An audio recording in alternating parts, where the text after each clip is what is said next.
Well, hello there, and welcome back to another fun-filled episode of Convincing Idiots. This is episode 146. This week, as you stick around and find out for yourselves, we will be discussing all kinds of fun things.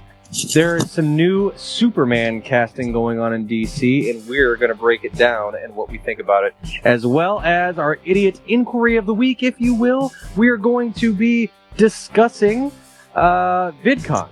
If you're not familiar with Vid-Con, we're going to fill you in on all the details. And is it the future of the way that we consume media? And finally, our main segment this week, we're getting down, we're getting dirty, we're getting downright sleazy. We are discussing some of our all-time favorite sleazeball, greasy, weasley characters in all of pop culture. So, without further ado, let's start the show. All right, test. Call it again. Convincing idiots. Called it ham gravy. I informed them that I sided with the Statman, not just anyone's opinion, the Statman Brian Fisher. These kids today. Jingle All the Way is in fact the best Christmas movie of all time. I need to get Grandma a present, and my herpes is flaring up. I got it. Yo. I'm the millennial We're Santa. three friends representing three different generations. That's our whole shtick. That's our thing. Mm-hmm. Nick got to hold poop. Mm-hmm. I'm standing in the sea Caucasian. breeze, holding a turd, just mightily. I'm just going hitting hats. Anyway, on a lighter note, Welcome to the podcast. Welcome to the vodcast. Welcome to the broadcast. Boys and girls, welcome to the show.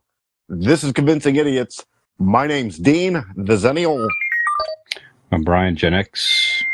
And I am a millennial, and my name is Nick. And if you are new to the show, we welcome you. We are Convincing Idiots. That's right, a weekly podcast of three friends representing loosely three different generations.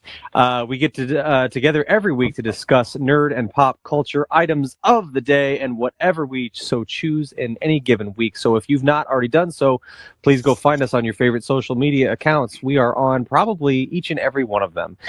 Go see for yourself. Go to Google and type in Convincing Idiots Linktree, LINKTREE, and you will find links to all of our social media platforms, as well as our merch store. That is right. We have merchandise out there available for purchase as well, and links to where you can listen to this podcast each and every week.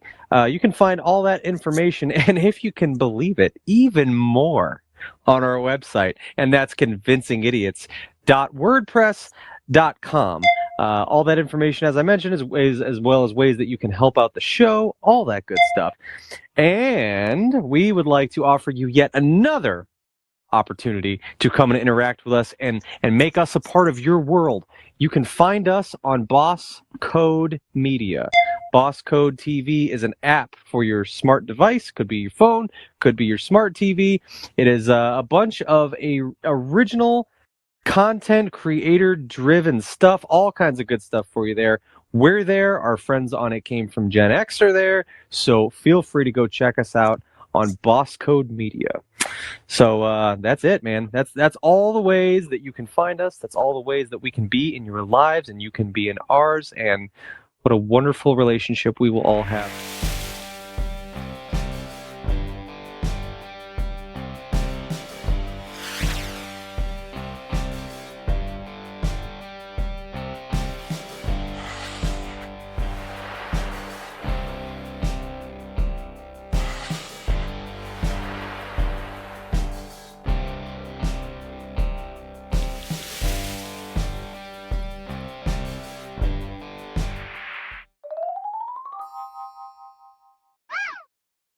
So we're back for another episode of Convincing Idiots. Brian, how have you been, my good friend, since we last spoke last week? Very well, brother. Nice weekend last weekend. Had some friends over Friday. You guys weren't available. That was fine. We'll keep planning. But nice backyard movie night with the Coopers and nice friends Sean and Allie. Not my Allie. There's another Allie. Oh, a new Allie on the scene. Yes. Very nice young couple. The neighbors of good friends of the Coopers. Cooper's like family to me. We wound up having like an impromptu George Romero movie night. It was a lot of fun. So we saw the original Night of the Living Dead and then Dawn of the Dead. That's the one where they went into the shopping mall, the original, not the remake. Good stuff, a lot of fun, great time Saturday with Allie, quality time. And then Sunday, more over to Peyton and Joey's, and Peyton grilled me some nice, big, juicy steaks for a belated Father's Day dinner. Joey made stuff inside the house. I got to hang out with the kids and the grandpuppy. It was a very nice visit and evening. And then Allie and I went on again Tuesday to Madcap Brewing Company over in Kent. Kent. Yeah, it was actually a nice place. They built a new bar in there. And good beer, nice place as well. So if you're in the Kent area, go check out Madcap Brewing Company over in Kent, Ohio. Lots of pinball machines there as well. Yeah, I think they have a league in there or something going on. There's a lot of guys playing pinball that night, so it looked like a lot of fun retro pinball machines. So, yeah, definitely a cool place to check out. So, yeah, a good week at work, good stuff. So, yeah, having a good week. And tonight, by the way, Peyton informed me we're shooting this on Thursday, June 29th. She applied for her first full-time job after college, so we're wish her the best. So keep you guys posted there, but she's very excited. The phone interview went very well and everything else. So yeah, so we'll fingers crossed, and we'll keep everybody posted. And then Tim, by the way, a friend last weekend, had a great time. So I know we all had fun with Tim, our astrophysicist friend. It was good to definitely have him back on the show. Made us all a little bit smarter, I dare say. Just a little bit. Not a lot, but a little bit. Yeah, that's talking to him. That's him his whole life. He's always been that mindset and above average intelligence and all that stuff there. So just a very great guy. So yeah, that's what's up with me. Busy week, but a lot of fun and quality time with loved ones. So Dean, how are you, sir? I'm okay. Busy at work. Busy with the kids. No, I really honestly don't remember a lot of what I did this past week. You better say something interesting quick before I fall asleep. God damn it. Busy at work, busy. Jeez, I haven't done it in 3 years. Do you think I'm going to start now? We're losing listeners, Dean. Make up something. Fuck. The bar was already set very low, son.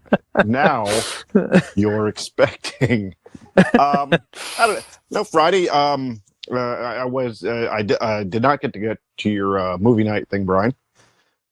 We had opening night at Ignite Brewing, the second tap room, open in Brunswick. Yes. So anybody out in the Brunswick, Medina County area, go experience the tap room.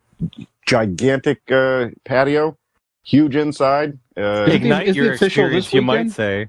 Mm-hmm. Sorry. Is it the official opening this weekend? Was it got a soft opening or something? It was a soft opening. It was a special until Dean showed up, and then it turned into a hard opening. Yeah, especially with the shirt open. Well, we'll get to why I look in sporting this later. Yeah.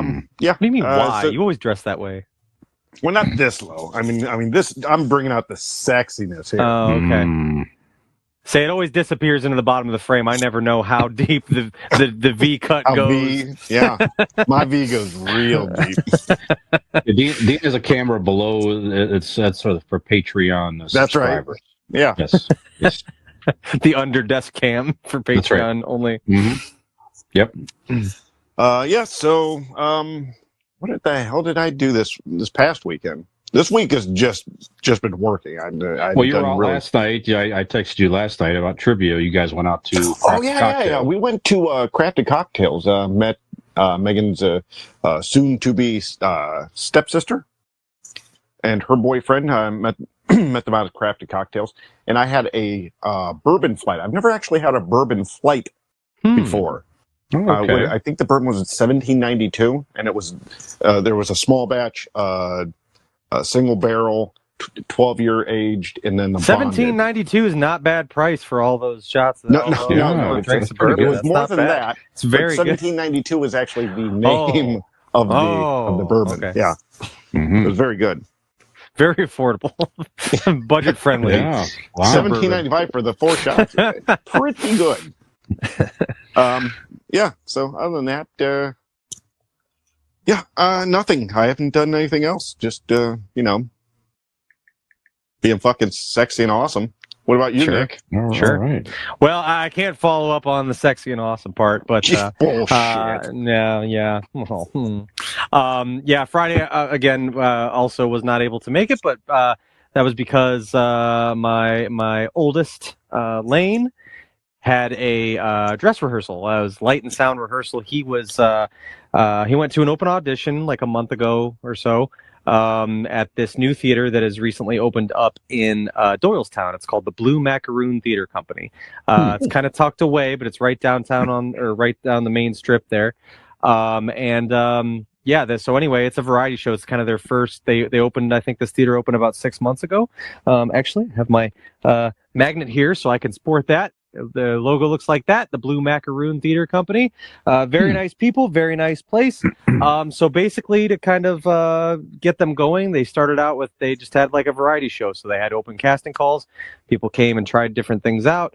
So Lane went and just sang a song from Hamilton, and they were like, we'd love to have him back. We'd love him to perform it. So he actually got to lead off the show. He was the opening act. And he sang You'll Be Back from Hamilton a cappella. And once the lights came up, I mean, he's one of the few people that I've met that like really thrive in the spotlight, where it's like most people get, they can rehearse something. And then when it's showtime, the jitters kind of come about. Not him. Well, sure. It's like 10 We have the spotlight on us every week, and we shit the bed constantly. Right. That's right. Yes, exactly. That's right. Not Lane. But anyway, so that was Friday was light and sound rehearsal. Saturday was the actual show. So my mom and my aunt came out as well, and other people, and they watched the variety show. There was different people singing Broadway numbers. There was a couple original singer-songwriter songs. There was a skit put on by like an acting troupe, just a little bit of everything. So the show is about an hour and a half. Is he going to do this again? Fantastic. Yes, he will absolutely. That's what I told he'll be back when there's open casting calls for things. And actually, one of the woman who directed the short skit said that she's actually currently getting ready to cast for a Halloween play that she's going to be doing, and she has a role in mind for him. So as we said, just keep going out there, and he's done some things with the Magical Theater Company. So absolutely, yeah. Let us know so we can officially not go. You know what I'm saying? I was invited and chose not to come. No. We'd love to come out and see. Absolutely. But very, very proud of Lane. He's just doing a fantastic job and getting out there and doing performances. So it's very cool. So that was Saturday, and then Sunday. He's a natural, man. He really is. He is. He's a natural. Oh, yeah, like you say, very, very calm and confident. He's going to continue to. That's what he's going to do. I envision him doing that as much as he possibly can. Yeah. Well, we asked him, Saturday before the show on Saturday, we were like, "So are you nervous?" And he goes, "Oh, I don't get nervous. I get applause." And I was like, "God damn it, that's fantastic." Yeah. Now, I mean, if you know Lane, he says it with a smirk, and it's not. It sounds, to anyone who doesn't know him, it sounds cocky as shit and like super arrogant, and it's not. I mean, there's an air to it, but it's not. He's confident, very humble, but definitely I like that he has a certain amount of swag to him, that he is sure in his abilities, and that because I mean when he goes up there, I mean he hits the notes and he does great. So very proud. And then he's confident because he looks around at like the other kids and like they're not as talented. I mean he's definitely the most talented in his family. He's certain, yes, in this house, absolutely, yes. It's not really close. Have you ever seen Oliver, my youngest, twerk though? Because he does it a lot, and it's quite. Once he gets that thing moving, gets that bounce to it, it's kid's got a future. I don't know in what exactly or what careers will be made available, but there's a bright future there. Maybe they're just working competitions. Yeah, right. That would be cool. Like a world, almost like, I mean, hey, there's cornhole tournaments and ESPN shows, so maybe someday on ESPN you'll see him doing like, some sort of twerking competition. Never know. I like that. I don't know. So Saturday was performance. Sunday we went out to the Akron German Family Society for the Old European Fest, Beer Fest. So that was a lot of fun. A couple teammates of mine from hockey came out, and my mom was there as well. And nice time, just nice nice afternoon all the way around. Had some good beer and, played some cards and listened to some music. So that was about it. That was my weekend. Just a little bit of everything, but it was fun. Good weekend. See, when you guys describe what you've done, it reminds me, it kind of starts jogging my memory of being invited to all these things and not doing anything. Right. Yeah. I would have made it for sure Sundays, I kept thinking that when Dean said he did nothing. Yeah, no. Yeah. Brian had it. Brian at least could come up with a good excuse. He made up a late Father's Day thing. I saw right through it, but I mean, at least he made the effort. I mean, actually, I saw Dean Sunday morning. He was at my house, and I invited him in person. He was like, "I'll let you know," and he ghosted me. Never heard from him again. Did you talk to your wife? I texted her. No. Oh, did you? Okay. Yeah. She did not tell me that. No, she was like, "No, he never said anything to me either." We got vacation coming up, so we were like doing these big shopping thing, trying to get ready for everything because it's going to be like a week at the beach with a bunch of people. So each her family vacation. Yeah. So like, where are you going again? Yeah. Sorry. Where so each couple's going to have like going to make meals and stuff, and we've got like 3 of them to make. So we've been out grocery shopping, trying to get everything ready. So, and honestly, that's what I did. Sunday. She was like an hour and a half, 2 hours in. Is when she texted me and said, "Were you coming out?" I'm like, "Shit, we're still literally at the grocery store." Yeah. And then by the time you're done with that, it may have been late, but I do appreciate the effort to make up an excuse after the fact. So I will give you some points there. All right, I appreciate that. Yep. he's just buying fucking Stouffer's French bread pizzas. That's all they're fucking doing. Come on, we're not fooling anybody. But Brian, a lot of them. Yeah, well, I get it.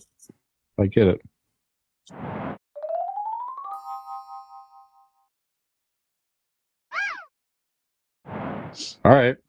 Well, a couple of it. We've all been busy, enjoying some things, doing some stuff here. Have you watched or listened to anything or whatever you wish to recommend or review in Idiot Reviews? Do you want me to start with you, sir? Just one thing. I know I spent a lot of time sitting around at the house, but I really didn't like watch anything substantial besides the stuff that I already, kind of DVR and stuff, which. Mm-hmm. But I did check out and finish the whole season of the House Plumbers. Yeah, I like that. What'd you think? Very good. I like that a lot. Justin Theroux as G. Gordon Liddy is fantastic. That's who that was. Yeah, he was great. Woody Harrelson is always great in whatever he does. Just the cast. Did you, Brian? I just actually pulled up the IMDb. The woman that. The Senate came to her hospital bed. Right. Yes, right? That's right. Mm-hmm. Yeah, that's Kathleen Turner. What? Yes. Jessica Rabbit. Woman. Yes, it was Kathleen Turner. Yep. Oh my goodness. That's her. I'm still shocked that Kathleen Turner was Jessica Rabbit. I'm still reeling for that information like 3 episodes ago. Yeah, I did not even. It was a great acting performance. I didn't even recognize it. I wouldn't even thought it was her. Well, she did well, but wow. Like I now want to go back and watch those scenes again just because it blew my mind. But the show was fantastic. Obviously, that's it, one and done. There's no sequel to it unless you do the. I mean, honestly, I don't mind because G. Gordon Liddy went on to like host TV shows when he got out of jail and stuff like that. Justin Theroux was so good in it, I wouldn't mind seeing more of him in that character. Yeah. He's just batshit crazy. Yeah, phenomenal. It was fun. Yep. Mm-hmm. Yeah, other than that, I watched a lot of Secrets of Skinwalker Ranch on the History Channel. That's Secrets of Skinwalker Ranch? Yeah. You should really... What the fuck is that? It's a... Skinwalker? Are you familiar with the Skinwalker Ranch? He said skin. I know Skywalker. No, Skinwalker. Skywalker, Cloudwalker, Desert Walker, no Skinwalker. Skinwalker is a Native American folklore shaman priest who can change into different animals. And the Native Americans believe in these skinwalkers and they can shape shift and stuff. Anyways, out in Utah, there's a ranch that was owned by, I think his last name Bigelow, billionaire, I think Robert Bigelow. and he was hooked up with the U.S. government because, like, on this ranch, there's a lot of like UFO sightings, weird cattle mutilation, where like the cattle's like the blood would all be drained from them, and there's no reason, like the eyes are missing, the asshole of the cow's precisionally cut out and stuff like that. So like a lot of weird shit's happening on this ranch. So and then this new billionaire buys it from Robert Bigelow and gets this scientific team, like actual scientists, and one of them actually is doing the reports for the government now on the side for the UFO, the UAP situation that we talked about last week. And this is them doing experiments and research on this thing. It's on the History Channel. Like Megan thinks it's complete bullshit and finds it absurd, but I enjoy the show. Mm-hmm. So I guess that's my other recommendation. Secret of Skinwalker Ranch. I was not planning that, but here you are. All right, somebody else. Who's up? I've talked too much. Jesus Christ. Go ahead, Nick. Just a couple movies that I can think of. Actually, one of which I watched a couple weeks ago, but we had a lot of conversation about things that we'd seen, and I went to driving and all that stuff. But a couple weeks ago, Brian, I did finally watch Avatar 2: The Way of Water. So definitely, I felt it was on par with the first one. I feel like it's hard to capture like kind of the way I felt about the first one, just because I didn't know how much I was going to love the first one. And then when I saw it and just the premise and the visuals, and it was just so overwhelming at the time. This did not, blow me out of the water, if you will. But it was good. It was a solid movie. I thought it was a very fine sequel or continuation of the story from the first one. A lot of the same characters that are back for this, and then some new ones. But definitely a good movie. If you like the first one, I think you definitely like this one as well. Like I said, the first one just kind of caught me off guard. I kind of got swept up in the Avatar mania, and back in, what was that, 2008 or 9, whenever the first one did blow you? It did, yeah. Okay. That blew me out of and back into the water. This one, it was, like I said, it was a great continuation of the story. And like I said, if anyone's a fan of the first one, I feel like you will not be disappointed with this one. It's a very good movie. So I enjoyed that. And then another one that brings a smile to my face. I was just kind of flipping through Tubi. That's the free movie app, just looking around, and what do I stumble upon but this very first film ever of Mr. Arnold Schwarzenegger, Hercules in New York. Wow. I could not resist. Oh man, horrible. What a film, let me tell you. Terrible. And I was pleasantly surprised, because I know from the documentary and his book, he talks about when that movie did initially come out, they dubbed over his voice and, made it a very, like a standard American man voice, but the one that's on Tubi it's Arnold. It's his speaking parts. That might be more interesting. Very entertaining, very interesting. Jazz Cabbage will 1,000% enhance your experience. Sure. I'm not saying don't watch it without it, but you will definitely be happier if you do. Hercules in New York. Oh man, so great, so awesome. Right. And the Brian, you have seen, right? I think you're the one that's told me about it before. I may have seen it like on Mystery Science Theater 3000. They may have done that. That makes a lot of sense. Yeah, that would make sense. I think that's where I saw it. But yeah, it's something to see. A very I don't know what other way to put it other than a very overly dramatized Jewish fella that kind of comes across Hercules by happenstance. The pretzel salesman or something like that? Pretzi. Yeah. They call him Pretzi. They call him Pretzi. There you go. And boy, is he is just great. I just fucking love that guy. Oh man, oh man. We need to rewatch that all together. That's a thing we got to do.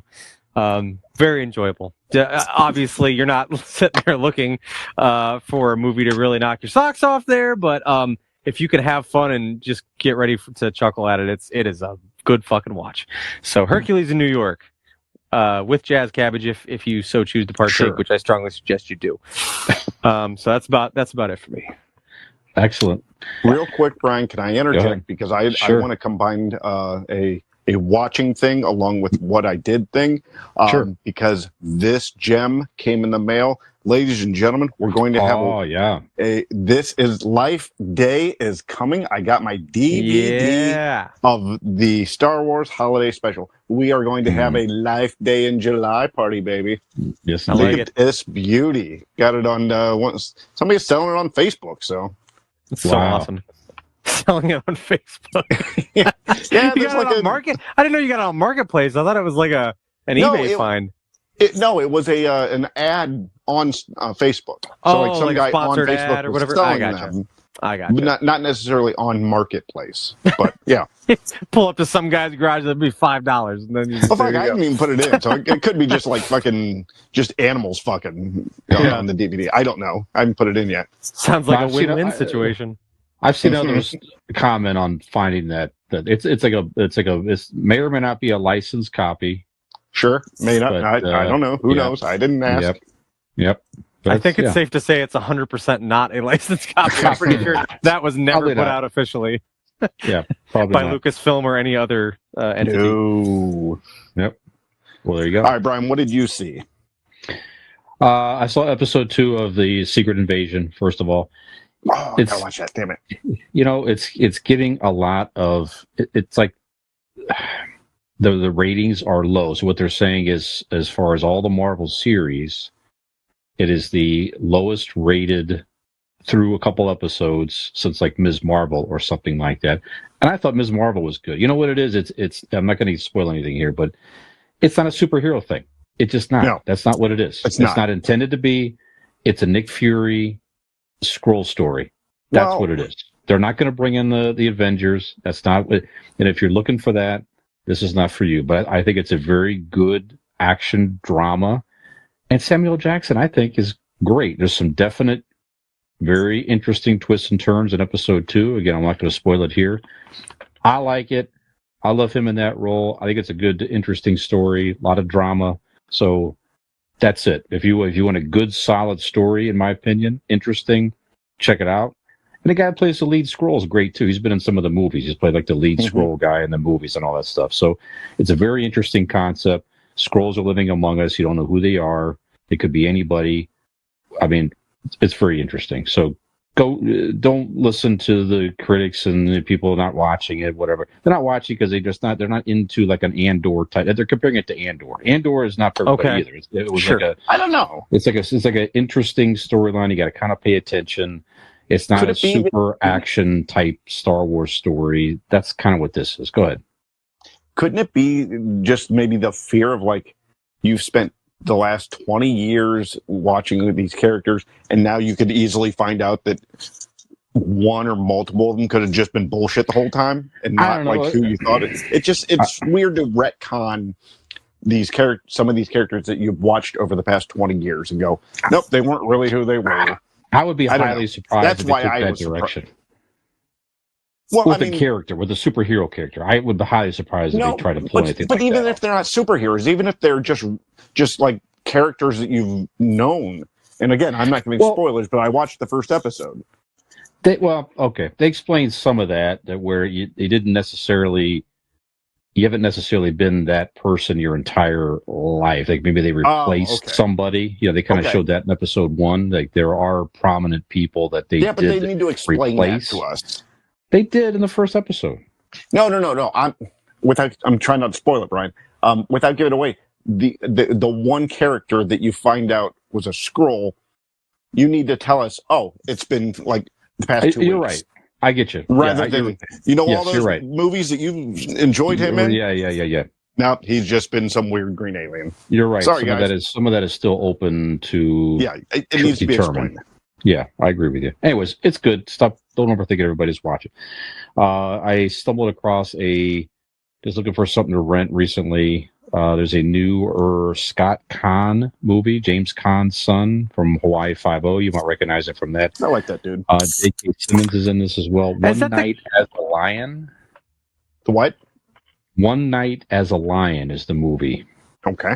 It's renting. You can find it on like Amazon Prime for like $5 to rent, something like that. So Yeah, it's interesting. He's like a basically it's a sort of a bumbling assassin type story. A guy, Scott Con's trying to get his son out of juvenile jail, so he's trying to make some money. So he does stuff he doesn't really want to do, and he stumbles across this waitress, and they kind of hook up, and there's like a caper thing. So it's interesting. It's okay. I mean, I would not have wanted to necessarily go pay the movie to go see it, but if you're looking for some a decent watch, check this out. One Night as a Lion. Again, you can find it on streaming.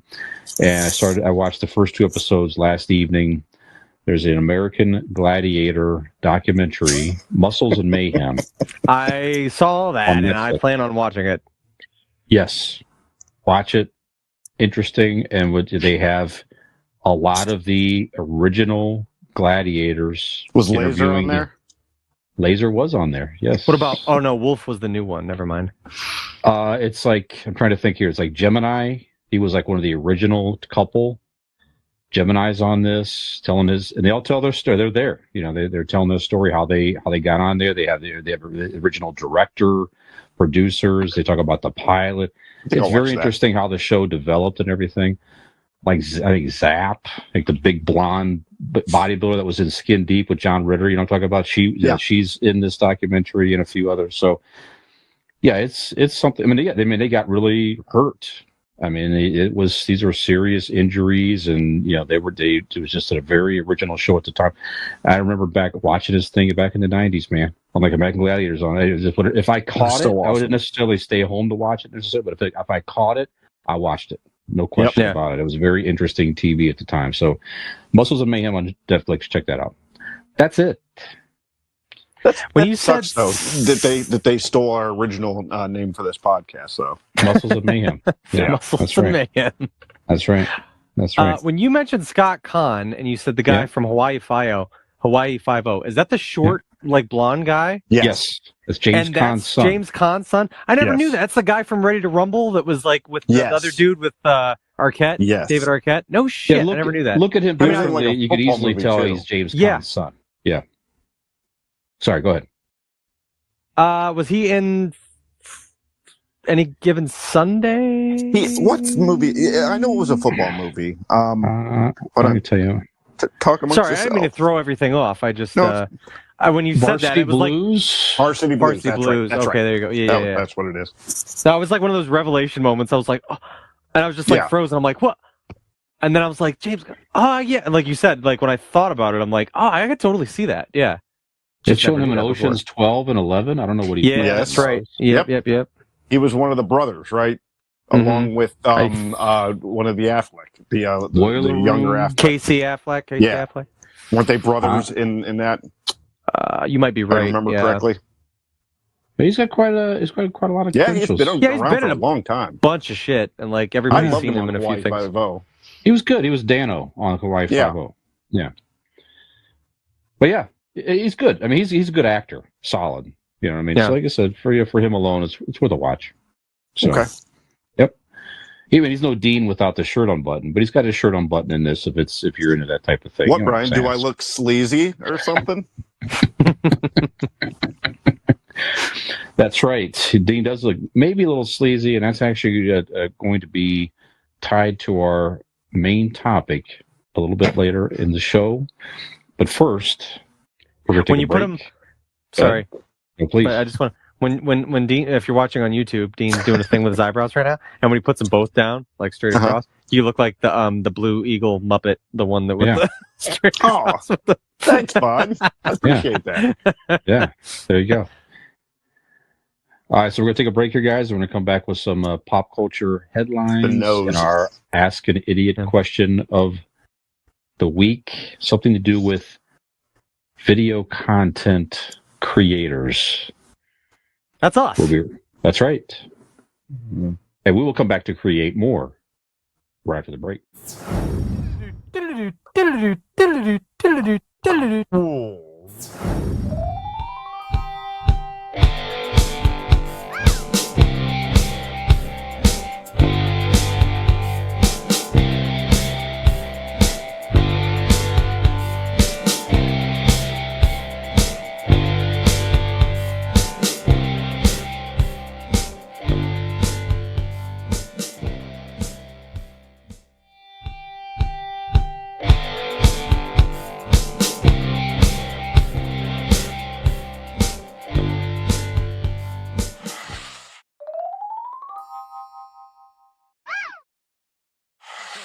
Oh. 4, 3.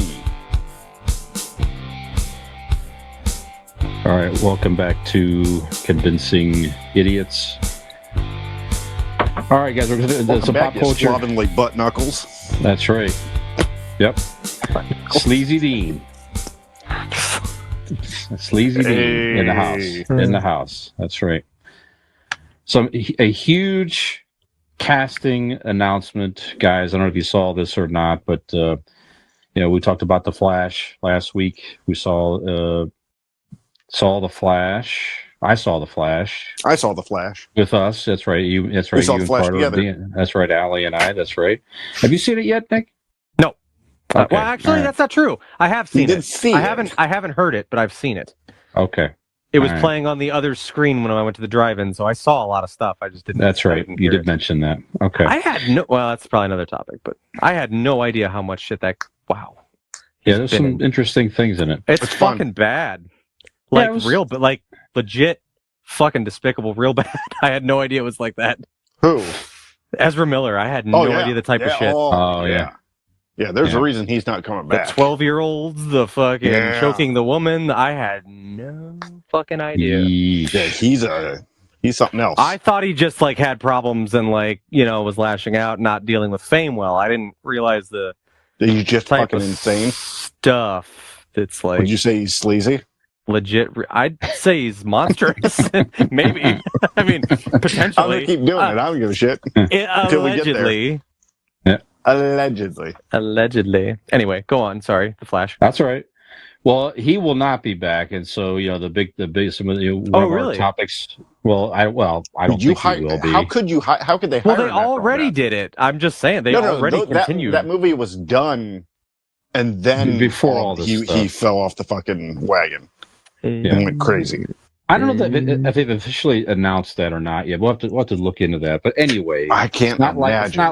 It's not likely he'll be back. No. But some of the big talk, of course, has been, and we've talked about it on this podcast, is the recasting of the major characters in the DC universe. So, it's already well known that Henry Cavill is out as Superman, and James Gunn and Peter Safran They've announced a Superman Legacy movie where it's going to be kind of rebooted and have a younger Superman again, younger Superman Clark Kent with Lois Lane. And they've been casting. Well, they've officially announced the Superman and Lois Lane. If you've not seen this, it's all over social media. You can easily find it. So the new Superman is going to be David Cornsweet. Or Corn Sweet? Corn Sweat? I read it as Corn. That's the first time I've heard the name spoken. And it's Corn Sweat? I don't know how it's pronounced. I would say Corn Sweat as well. Yeah. And Rachel Brosnahan, yeah. Brosnahan and Corn Sweat. There you go. Hey, it sounds like a good movie in itself. I don't know. Yeah. So he's more of an unknown guy. He's had some smaller roles. This is easily I think she's won a fucking Emmy. She has, yeah. She's won for the marvelous Miss Maisel. She's been in. So just a huge opportunity for these young people. I mean, if you look them up, they look the part. Yeah, the dude looks like a young Superman. I mean, good for him. Oh, dude, when I saw him, he made my corn sweat. Hey, there you go. Might make it pop. I don't know. Oh, yeah. Well, from a casting perspective, they look the part. Hey, that's all we know so far. So from a, we'll see how good the movie is. Obviously, James Gunn and Peter said they have a huge opportunity. I mean, the DCEU, as we know, is really spiraling. We enjoyed the Flash team, but obviously, it's just not. It's the critics don't care for it. It's really taking a bath in the box office. Fuck them. It's going to be on streaming, I think, in 30 days or something. So it's like they're really releasing it quickly. Oh, so I don't even have to go to the theater and see it. It's going to be on my TV. Okay. Yeah, you don't have. I mean, from a big screen perspective, it's worth to see on the big screen. I think. I would think. Yeah, if nothing else, for the Michael Keaton Batman, if you like that, I mean, that's worth it. To go check out. I mean, but anyway, yeah. So big casting news there. So kind of excited for that. Any thoughts on the casting, guys? Any other thoughts on the casting? Like you said, I think it's really good. I mean, the guy, looking at him now, there's some shots what a publicity or whatever, the shots of him with like kind of the Superman hair, but a little longer, which I kind of want. I don't need the Christopher Reeves slick back. Give it a little bushiness like in the current comic books. Give it the bouffant. Yeah. I'm all right with that. Give it the Yeah, font. we don't need to slick back with the curl necessarily. You're right. Yeah, go ahead. Yeah. Rachel Brosnahan is just delightful. She's a great actress. She was actually the I don't know if you remember, did you guys watch House of Cards? She was the hooker in the first season. Okay. So all right. I haven't watched that show. No, you'd enjoy it. That was Kevin Spacey. Yeah. Dean loves to promote any type of predators like that. He's always on board. What? He's a apologist of the white male that's persecuted by media and woke culture. And Nick, I am a fucking Wokosaurus Rex. All right. I am all about inclusivity. Mm-hmm. And that's why you've chosen to include your chesticles in this podcast today. First of all, you're welcome. Second of all, I ain't got a second of all. You're just fucking welcome. I thought this was nice, you guys. We liked Angela Bassett in is it Bassett? Is it Bassett? I believe. Bassett. Yeah. I apologize. Okay, Angela Bassett.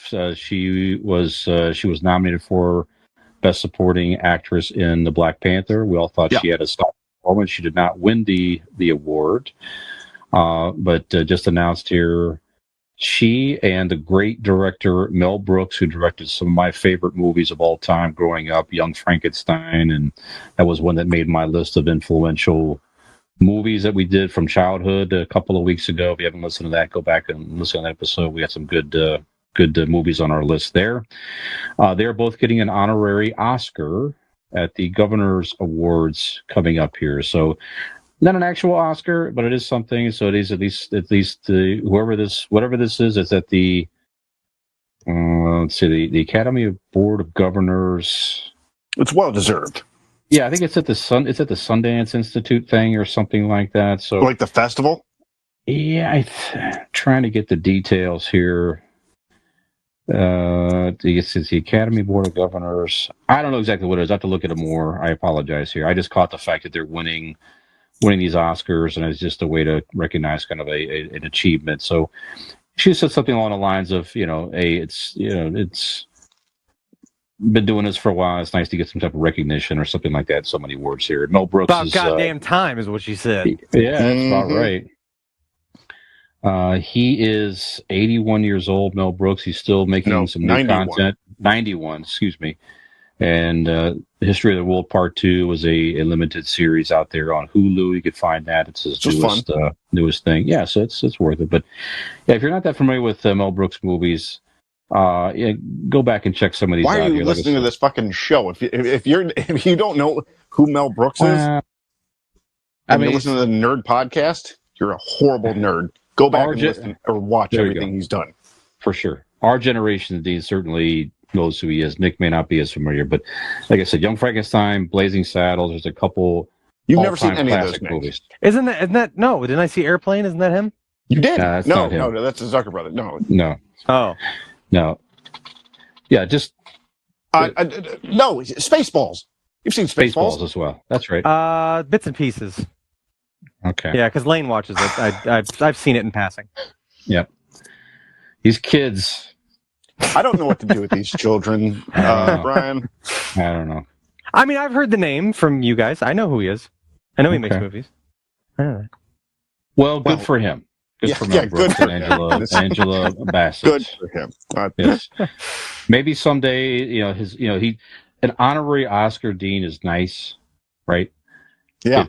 If the millennial Nick on a global podcast, he says, I am a young person. I have watched a Mel Brooks movie and enjoyed it. That easily tops the honorary Oscar, I believe. Anyway. I mean, probably never going to happen, but it's still. I agree. It's nice to have goals. It's nice to have Sure. dreams. Yeah. By the time he turns 100, yeah, we'll make Nick The watch day that I Young honestly Frankenstein or the Blazing day that I Saddles. watch one of his movies, he like passes and he's like, he like can let go now because he's just Yep. he feels. Robin Hood Men in Tights is a good one. Okay, I've seen that one. Okay, there you go. Yep, that's Mel Brooks. Okay, There I've you go. seen that So you one. have seen one. Very I've good. seen. Excellent. Yes, I saw that Master as a young Robin, child. they cut off your arms, but you grew a nice set of tits. Robin Hood Men in Tights. Whatever. I know. I remember. I heard it. I saw it. It's not my fault you guys don't like comedies. I'm reciting the great Mel Brooks, and you two just scoff because I you haven't seen hate that comedy. movie in a long time. I've not seen that one in a long time. I actually saw it last month. Somebody played it on the bus to Kansas City. There you go. It was on again. Yeah. Did you enjoy it? It was fine. It's whatever. I mean, it was funnier when I was little, and like as an adult, Yeah. I'm like, just. And yet you get a kick out of Turbo Dogs or Turbo Times 10 or whatever that What is movie it? is. Turbo Times 10. What was that? Turbo times 10. Where Arnold Schwarzenegger like fucks a superhero or something. What is that movie? That Christmas piece of shit you enjoy. You're going out of your way to get it wrong so badly that I can't even follow along. I'm like the last I don't know action what you're hero. talking Like, about. what is he talking I don't know about? what you're talking about. I don't know. I understand what you're. Turbo Dogs. That's Turbo right. Dog. That's right. I was like, is he talking about Paw Patrol? Like, what is happening? I will not besmirch the great name of Paw Patrol, first of all. I do have lines that I will not cross. Have you guys heard of the Mormon crickets? What? No. No. It sounds like a good band name or something like that. Doesn't it? That's The what I Mormon wasn't Crickets. sure if that's what it was. I bet it will be a Are band these name. crickets that like to have to fuck each other with sheets in between them or something? No. Mormon Look that up crickets about Mormons. are creating. They're the theme of they've gone viral on TikTok. So they're a type of cricket. They're not harmful to humans, but they are infesting a lot of homes in Nevada. Go check this out when you have a minute there. So check out this Mormon crickets, and it's people just kind of filming these, and homes that have these, they're just everywhere. They're all over people's driveway, crawling up the house.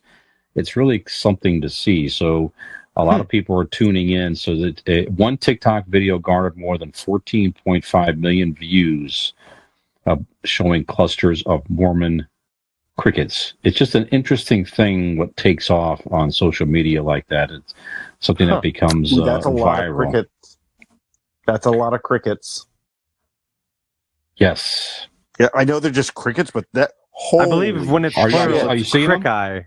Yeah, I'm I looking at some think of you're these right. pictures of like the I think you're right. driveways being covered. Holy shit! Yeah, check them out. They're saying so they get to be about the size of your thumb when they're an adult. So when you have a couple hundred or a couple thousand of them, they could be pretty. My thumb or terrifying. Brian's thick, manly thumb? What I kind know of which one I thumb? enjoy the most, but The big knuckled thumb or Of like a course. slender thumb? go big or go Yeah, home, so- baby. A big rigid. So they don't come out. Get the hair on it, tickles. They're not annual. It's not unlike the. See, he said the, anal. Annual. I'm sorry. They're My not. ear. The cicadas that we had few years ago, they were around for a couple. They were like every 7 years. That's kind of what these are. So they every 4 to 6 years they come out. So their eggs remain in the soil, and drought triggers them to finally hatch. So it just takes them a while, but when they do hatch, obviously all this happens. There's So- a lot of them. Yeah, I just thought it was interesting to see it, and then again, what goes viral on social media is very interesting. What people are, but I did see a few videos. I did seek it. I saw the story. I sought it out, and it's something else here. So Yeah, I'm just looking at the pictures and it's creepy as shit. yeah, it really is. All right. Damn. Let's see here. We have another AI story. Excuse me. Bless you. So the headline here, this is from today.com.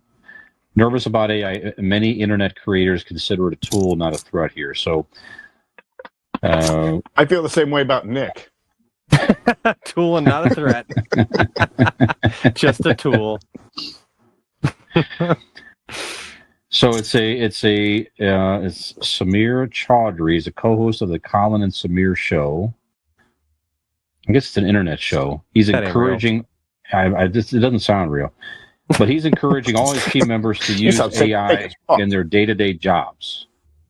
So he said use tools like Descript, Autopod, and Midjourney have made it possible to expedite the post-production process so that everyone can spend more time focusing on tasks they enjoy, those that rely on human imagination. So basically, these guys are trying to teach AI in a way to improve productivity, it seems, but not to, take human jobs necessarily to enhance work versus just be afraid of it and avoid it. What's that? They has already taking work?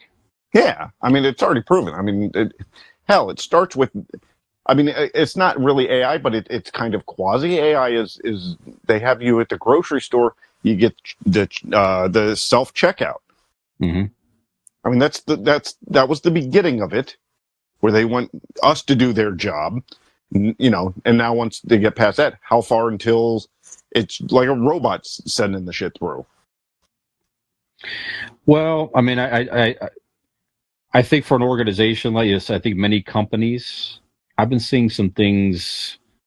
Nothing. We haven't really announced anything at my company is like we're using it or not using it or any protocols or anything like that just yet.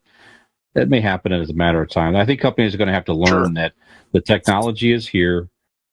Is there a way to use it safely versus just avoid it and be afraid of it? Is it going to replace other jobs? Absolutely, probably. More of the mundane data, and we talked about. Now you talking about like say, for example, like a call center. If you call in, it's an AI and not an actual person. This isn't it here, but this is it's an internet. This is an internet creator, so it's a. Again, I don't know the particulars of this show necessarily, but the point I got out of the story was that these guys they're online creators and they're trying to teach their employees who work on the show ways to use the tool in productivity gains and focus more time on the tasks that they enjoy, like again the creative stuff. So they want to use it more for the mundane stuff to help expedite some of those tasks. Like you said, they're using it for post-production work. What that is exactly, I'm not exactly sure, but it's just the idea of this company, these guys being creative and trying to figure out ways to use the tool. Just good. That's a good part of it. Right. Like I said, I think that's a direction a lot of people's got to take. That was kind of my ultimate point, I guess. It's just right. The technology's there. You can't be afraid of it. It ain't going to go anywhere. You would be wise, probably as an organization or otherwise, to find ways to leverage it safely to increase productivity and efficiency or what have you. Teach your people how to use it correctly and see what type of gains you get. And maybe it actually enhances the enjoyment of the workplace for some people. But like I said, you're not going to be, there's certain things you're just not going to be able to replace AI for. You know what I mean? Like the human writing of stuff. When, if you need somebody to sell you amazing insurance, because I know Blake Insurance, Blake Insurance is an Erie insurance agency located right here in Barberton, Ohio. They provide auto, home, renters, and business insurance with honesty, decency, and affordability. Erie Insurance is above all else in service. You want to call 234-571-5359 or visit BlakeInsuranceLLC.com for your free. That's right, free 5-minute quote today. And when you do, tell him, I like to speak to a real person. I know you're not an AI, and that's what I appreciate about you. There is nothing artificial about the intelligence of Aaron Blake. No. Or sexiness, right. really. Right. We're getting done There you brass tacks. Nothing artificial about that. Mm-mm. Nope. Nick, any thoughts on all this stuff here? What do you think about companies trying to find ways to use AI creatively? What do you think? I mean, I agree with basically what you said. It's like we're too far. You can't put the genie back in the bottle. We're too far going down this road. Yep. You're either going to use it and maneuver and ride the wave and do it safely, go with it, or get left behind. Or I don't know. I just feel like it's like you said. There's no going back. We're past the tipping point to where, I mean, yeah, you have to maybe put boundaries and certain things in motion and how you can effectively, safely use it. But it's here. It's happening. So get with the program or get bowled over by it, I guess. Yep. Very good. Last week, guys, we talked about, I didn't make the show. We're going to post it as a separate segment out there, so you will be able to listen to it if you're interested in we talked about the for a the nominal Titan. fee of $25. That's right. That's right. That's Oh, right. that's cheap. Yeah, It is. it's worth it. It definitely is. Yeah, donate via our website My page. Cash App is on my Instagram, I think. Just go find There you it and just send Yeah. it to me. All right. So we talked about the Titan, which was that small sub that was down looking at the Titanic wreckage that imploded. There's a lot of social media out there about there's like eat the rich sentiment out there with memes and everything else. So people kind of jumped on this story. I've seen things like Titanic 2, rich people 0, all this type of stuff here. So meanwhile, you had 5 people die in this thing, So I don't know. So it's just, is that type of stuff is it wrong? Yeah. Okay. Go ahead. No, it's wrong. First of all, I am a firm And if believer. Dean says something is wrong, it's fucking wrong. No, well, hear me out. First of all, when talking about making jokes, I don't believe there's anything off limits. Anything can be funny if done or said the right way. But there's some shit going on the internet that's just straight up going, "Yay, they're dead! Yay, the rich people dead." Jokes Right. are jokes, but like when you're just like praising the death of any human beings, regardless of class, age, gender, whatever, it's just fucked up. Yeah. Nick, what do you think? Yeah, I mean, I don't understand what the hatred for people that have things. I don't understand. I get it if you're, if you have a long Dick. public, record of being a horrible person, or you stole to get your, there's things like that. But it's the same way. Like, I don't understand people not wanting to see great athletes continue to be great, or hating an athlete because they always win. Well, be better than them. Right. I don't get that. It's the You same don't with see people. Nick and I being pissed off because Brian's fucking dick is so much bigger than ours. Right. Some people Keep just are striving great for at some great things. That's right. Yeah. But the same thing with people. Great shadow on the beach. I mean, I don't understand why anybody would be like, just because they're rich, because they have money, that they deserve to die, or that they're not human beings like everybody else. I mean, I don't know a lot about the background of these individuals, but I'm assuming they probably did something of value in some regard or another, to earn their wealth. I mean, whether I don't know. I don't understand that. If hating someone just even because if their they're rich dad is gave stupid. them their wealth, it doesn't matter. It's none of your fucking business. Sucks to sucks. Get a rich dad. Like, I don't know what to tell you. Right. But you'd be Didn't have mad such that a their fucking parents were deadbeat rich and yours dad. aren't. Like, that's the fucking luck of the draw. Like, sorry. I just don't. Yeah, I don't get it. It's stupid. And also, like, not to be lost in this, there was a 19-year-old kid that was lost. The story. What I heard about that was pretty heartbreaking. That I'd heard that he wasn't necessarily. He had told, I don't know if it was a friend or his mom or something like that, that he didn't really necessarily. He was kind of afraid to do this, but he kind of wanted to do it. His dad wanted to do it, and things like that. It's awful. And at the end of the day, these are, whether they have what they do have or what they don't have, these are husbands, fathers, sons, whatever. These gentlemen I don't know anything damning about any one of them. I'm not saying any of them were perfect angels. I don't know how they got their money or what they did or what they didn't do. I don't know. But all I know is I don't believe they deserve to die in a horrific way like that. So, But I mean, we discussed it last episode. Certainly there were some missteps when planning this. They were certainly warned. This was not advisable, not a good idea. Things were not rated for that depth. It had disaster written all over it. They chose to go anyway. Do they deserve to die because of that? I don't know that people deserve to die for. I don't know. It's not for who's it for any of us to say.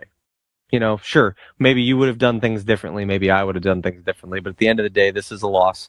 People have died tragically, and that's doesn't matter what their bank statement says. That people were lost in a tragic way. So, yeah, you're right. It seems like a lot of people are it's a combination of using the misfortune of others to try to get a laugh for your own personal stupid likes and follows and views and stuff like that. That's probably some of it. That's probably some of it. No, but that's where I differ from you. I think making jokes about things are if it's funny, maybe you don't find it funny. That's fine. But if it's not, if it's coming from a malicious point of you're saying you don't mind, you're like the joke, like Titanic 2, Rich People Zero, like you get a chuckle out of it. That's a clever joke. It's a quippy little thing. Right? Is it in bad taste? Some may say yes, some may say no. Again, but that is a joke. But that's different than people online being like, "Yeah, fucking rich people are dead, awesome." Like that's not funny. Is an opinion. The words that's not funny is an opinion. You're right. You're right. So whether you find the joke tasteless or not funny, that's on the individual hearing it. Yeah. But again, I am not condoning just people celebrating the death of other human beings. Yeah. For whatever reason. Yeah. Fair enough. That's the line not to cross. And that makes sense. Okay. Hey, good analogy, Nick. We talked about that on the Gen X podcast, where the Tom Brady, that was the topic we were talking when he retired. It was like, why do people hate a guy who's just simply achieved greatness? Right? Because you have it. That's why some people have it. Unfortunately, he's the greatest football player ever, arguably. Well, it's some people choose to tear people down around them versus try to do what they need to do to improve and rise themselves up or look for the own happiness. Look at the hate. Now, LeBron James still gets to this day. People just want to see him lose, and it's like, why? Like, I mean, just because. Go ahead, Dean. No, go ahead, Nick. I was just gonna say I have a little. It's not like I want LeBron to not succeed, but I selfishly, because of when I grew up and this pedestal that I have Michael Jordan on, I don't want LeBron to win as many as Michael Jordan did. But that makes sense. I still want LeBron to succeed. He's by all accounts a fantastic person and an incredible athlete. I mean, Jesus Christ. I mean, why don't you want to see him continue to dominate and do great things? I mean, he's gifted. So, but sorry, that's And you shouldn't hate Tom Brady for his money or how many championships he won. You want to do something. Make jokes about that he now looks like somebody's aunt that wants to talk to your manager. Yeah. Yep. You know what I hate? Actually, I do hate Tom Brady for, and you might think this is ridiculous, but I think once you hear my reasoning... Did he give up Giselle to lose a season of football? That is not commendable. However, the thing that drives me the most nuts is Tom Brady has all this money. He's a fucking legendary quarterback, a legend, will go down in the history books.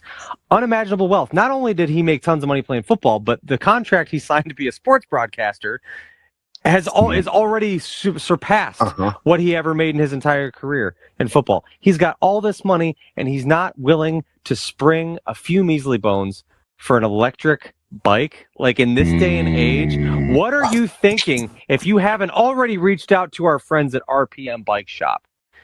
If you have questions yourself, all you'd have to do is go to their website, rpmbikeshop.com, and there you can see pictures of their fantastic electric bikes. Tom, they can take you conveniently to and from football practice, right?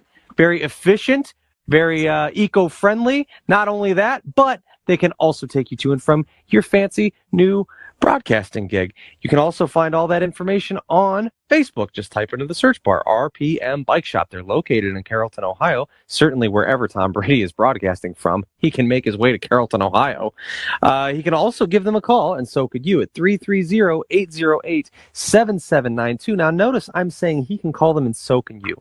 That's my problem. You can afford a fantastic electric bike. Treat yourself to a fantastic electric bike from RPM Nick, Bike I have a Shop. question And so about can Tom RPM Brady. bikes. Yes. When they call that number, Yes. when Tom calls that number, can he ask to Yes. speak to the manager? He sure could. Okay.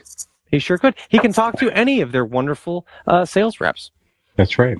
That's right. That's right. So Yep. why don't you do yourself a favor and take the path less traveled? You could be a legend in your own right, even higher than that of Tom Brady, by calling RPM Bike Shop today. Wow. Yeah. Excellent. Yeah.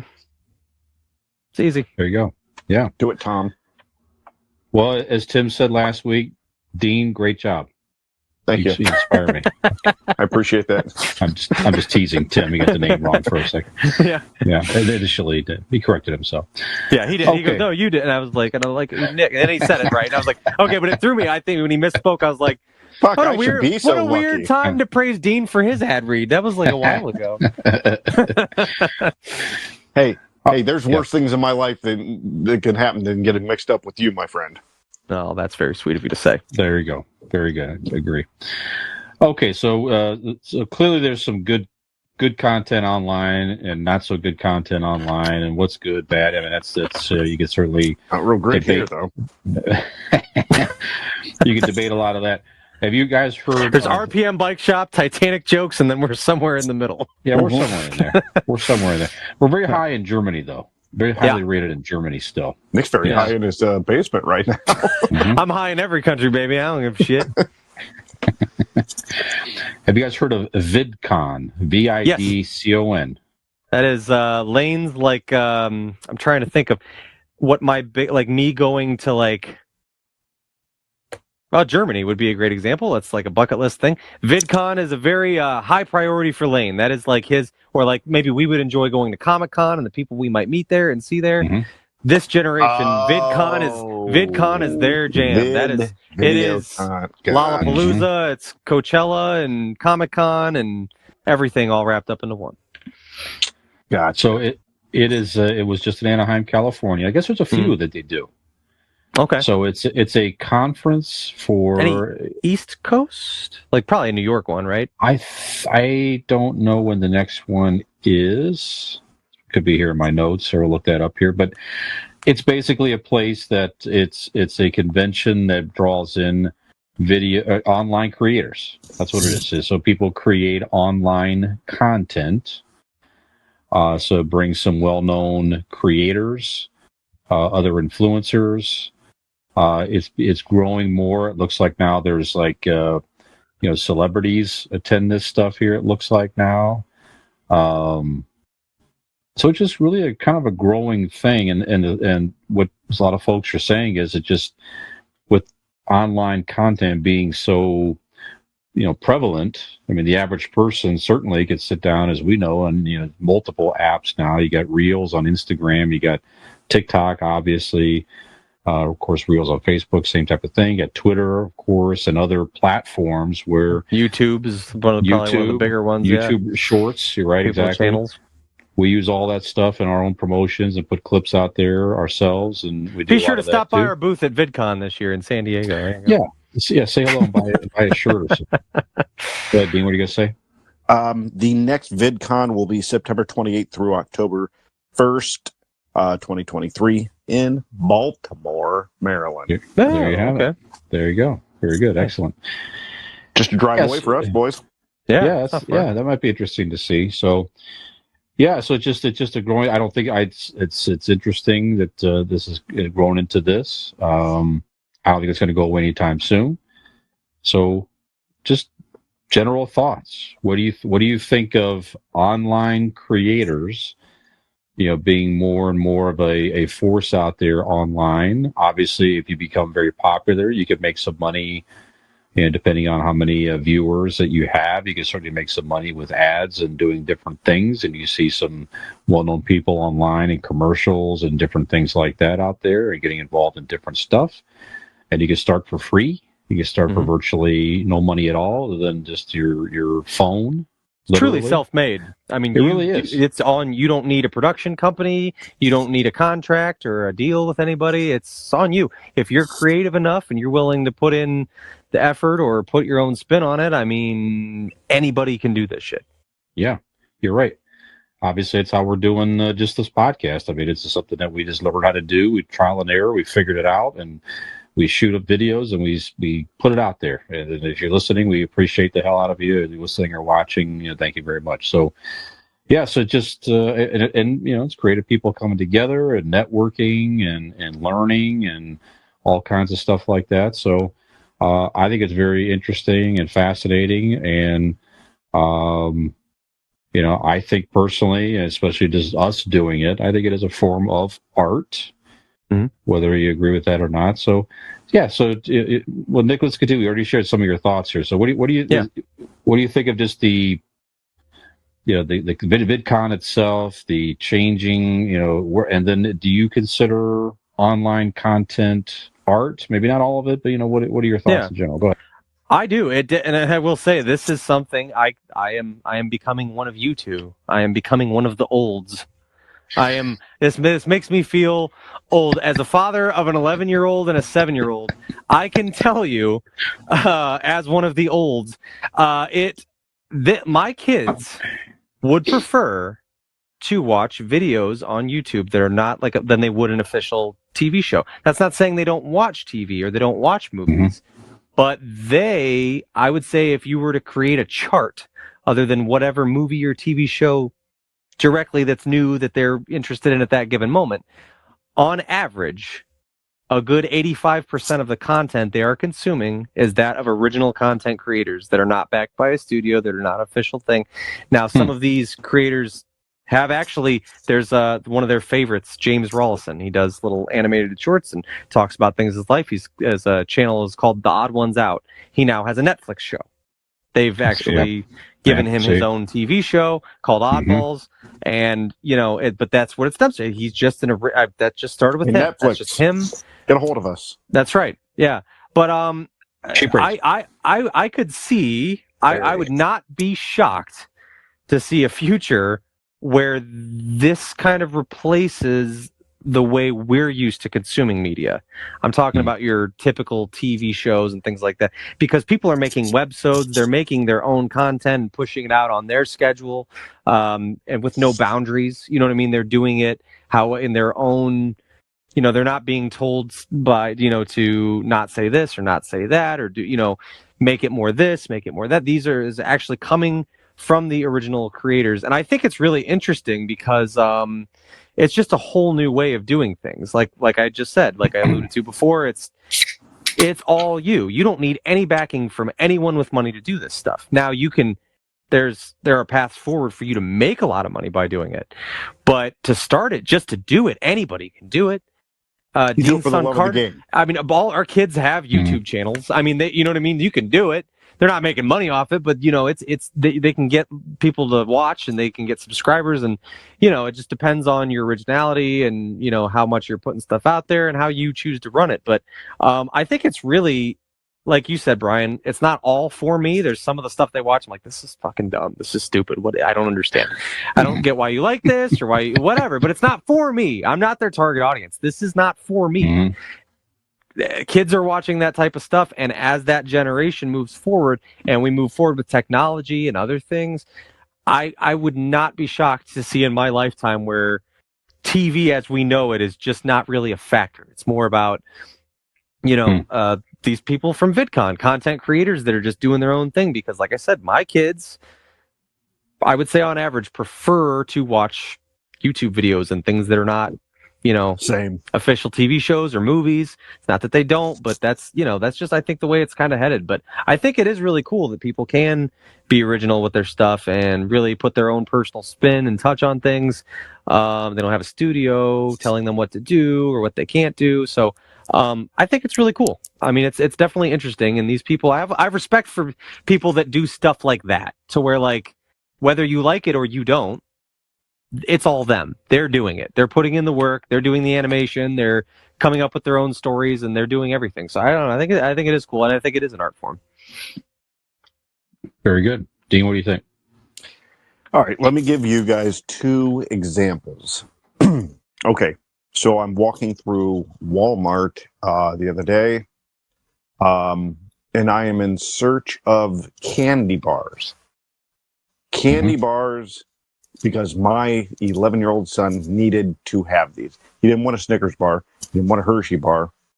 He wanted the candy bar made by Mr. Beast. Yeah. Yep. That man is... That dude's got more money than a lot of fucking TV studios. Yep. He sure does. Yeah. Mr. Beast? Mr. Beast. He's one Have of you the never biggest heard? YouTubers. Yeah. It started with him and his friends just doing silly shit, and he's now has an empire, and he sells Mr. Beast chocolate bars or whatever the fuck they're called, and they're not bad.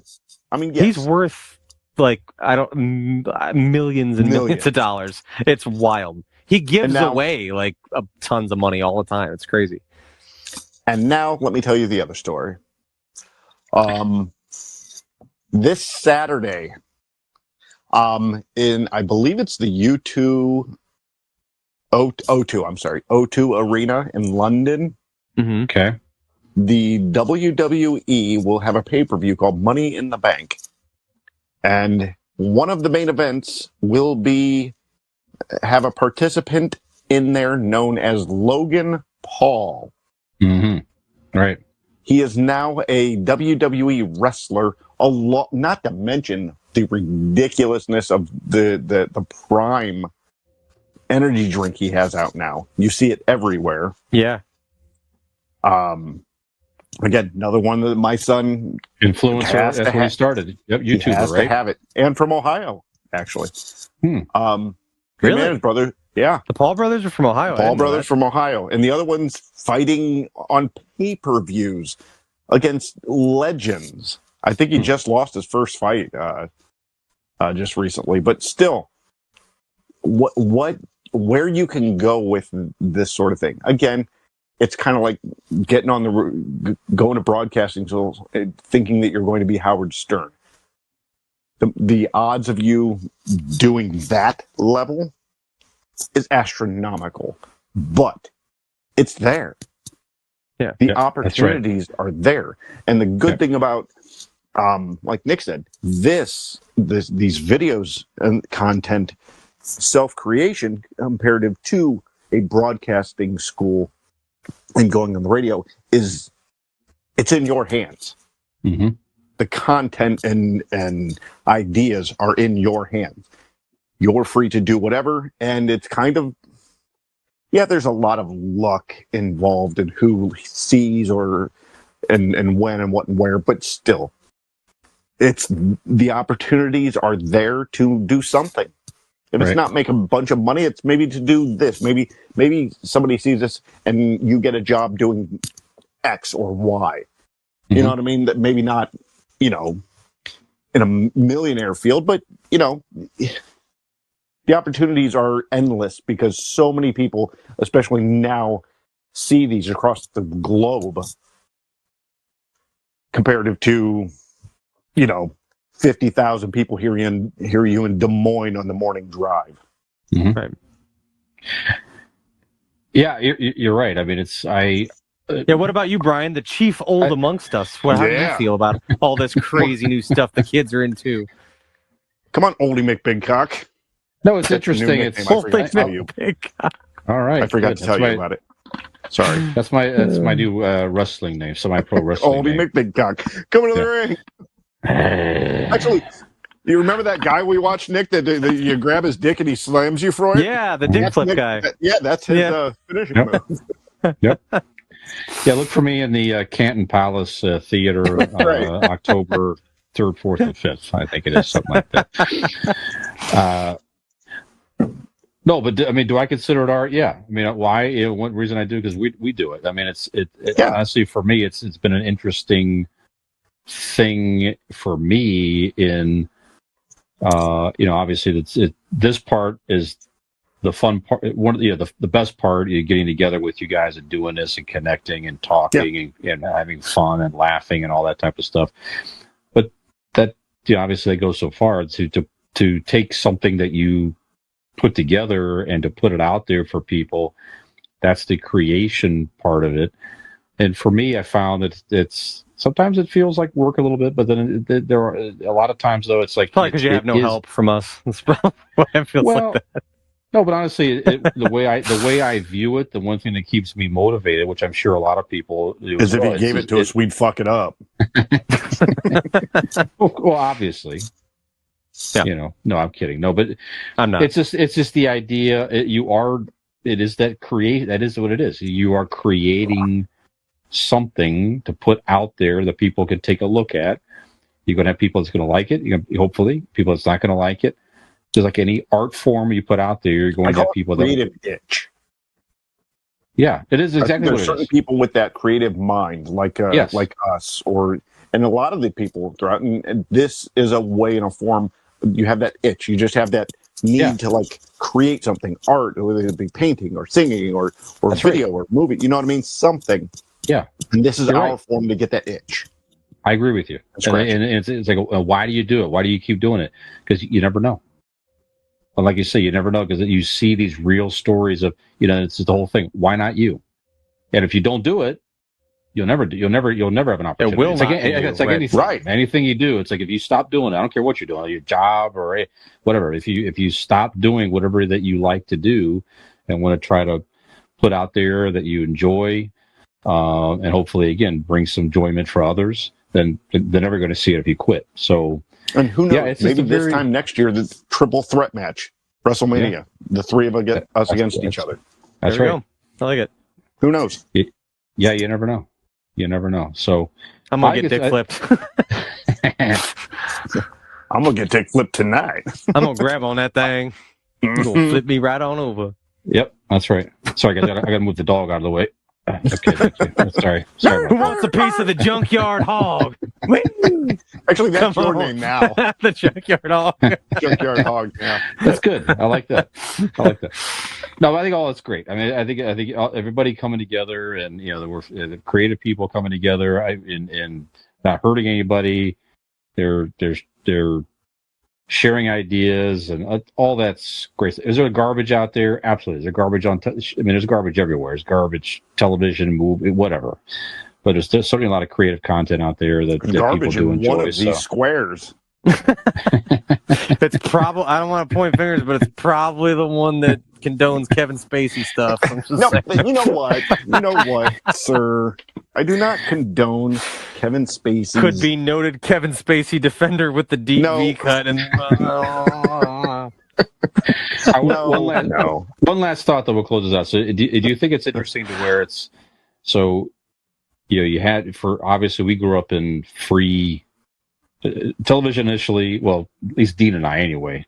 Nick had cable, I'm sure, all the time, but free television, and you had to fight to get an opportunity to put something out there that people could watch. They could watch at home for free. Obviously, as content expanded, now you have to start paying money to view other content. Now it's even almost worse because now you get even more and more of these original shows. All these streaming services looking for opportunities to make you pay to watch this original content. Meanwhile, coming up behind all those guys, all these creative people creating stuff for free and putting out there for free, obviously trying to make some money at it or not. Or again, right. You just actually answered your own question by that. The reason they are bending over backwards looking for every way to make us pay is because of this free content that we're all able to give out, because now the competition is free. So now you're like, shit, these people leaving in droves. and they don't have to pay for anything. Now let's figure out a way to cut this and that and the other, or turn this around to get the money that we should be getting, for content. Are these creators going to knock out some of these streaming services to where already more have. people? Yeah. Yeah, I mean, maybe not knock them out as in like close them down, but they're the reason, because you now have so many options and free options, that they need to find that money somewhere. It's in their budget for next year, so shit, it's going to come from somewhere, whether it be cuts or raising the height, the rates, or putting more ads, charging more for ads. Who knows? But they're going to get that money that they projected for next year's fucking quarterly projections or whatever. But yeah, it's like business jargon, whatever. Business jargon. Yeah. Insert business jargon term here. I'm wearing a flowery, really V-neck shirt here. You think I go to quarterly meetings? Right. Do I look like I come from a board meeting? It's interesting. And washboard abs. That's right. I'm not standing up. There you go. Let's see them. No. Anyways, last thought is it's just interesting to where it's like creators are almost in an interesting way recreating the original television model with just a lot more choices, in the sense of, I don't want to pay to watch something entertaining. It's not what so I can sit down on YouTube or otherwise and watch some free. And do I have to watch an ad every so often? Sure. I could pay for premium YouTube and not have ads. Okay, I can do that too. But if I elect to watch this content for free, I may have to watch a couple of ads. That's fine. And it seems like it's interesting to maybe going all the way back around to the television model of it's free entertainment that people can tune into. You got to watch some ads. The company putting it out there makes some money off the ads. And meanwhile, all the content is. But as for the creators, free. Brian, back when the original 3 stations started, you had essentially 3 people that told us all what we were going to watch. You're right. You had 3 executives in an office somewhere in New York or LA telling us what we were going to consume, and that's why. Granted, a lot of the stuff that you like, Lucille Ball and, the Honeymooners, they did give us gold, but it's because they told us to, right? And they told the creators, they held them under to a certain extent of what to put on and what to produce. So, and now it's fucking Thunderdome. It's the Wild West. Yep. We all now have free reign. I can say titty meat if I want to. Nuh-uh. Not that? Damn it. No, you can't. Okay. Brian, but get him. I can say other words. He's the man holding. It's his thumb. It's his thumb holding me down. Didn't you realize Brian runs like half of the podcasts on the fucking internet? I mean, that's true. He's the one. He is the one executive sitting in his tall tower deciding what does and does not get on podcasts. That's right. Yeah. That's right. Yep. Don't you forget it. I'm getting canceled. Fuck. Interesting dialogue, guys. Yeah, good discussion. Very good. So it sounds like we all support. He meant that so sarcastically when he looked at you and said that. You are so done. You are so boned. I thought it was good. It's going to be a chimp in a V-neck when we come back from the break. That's right. Well, gentlemen, I personally am not a sleazy TV executive. They did exist, I'm quite certain. Other sleazy characters also existed in film and television. And podcasts. Podcasts, perhaps. And that's who we're going to talk about after the break here. Saw a good question out there on Twitter again. Who are some of the best or your favorite slimiest or weaselly type characters? And we're talking about ours after the break. If I ain't on it, it's going to be bullshit. Go to bed! it! Sure thing, Dad. It's Bart versus the Space Mutants for your NES. Rumba. Only Bart Simpson can save the Earth. Bart. Okay. Ooh. Get the Simpsons game for your NES from Acclaim. Bart!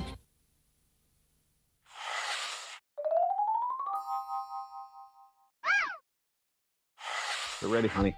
Mm-hmm. All right, sweetie. Coming in 5, I feel violated and gross already. 4, I don't like it. 3, Gross. 2.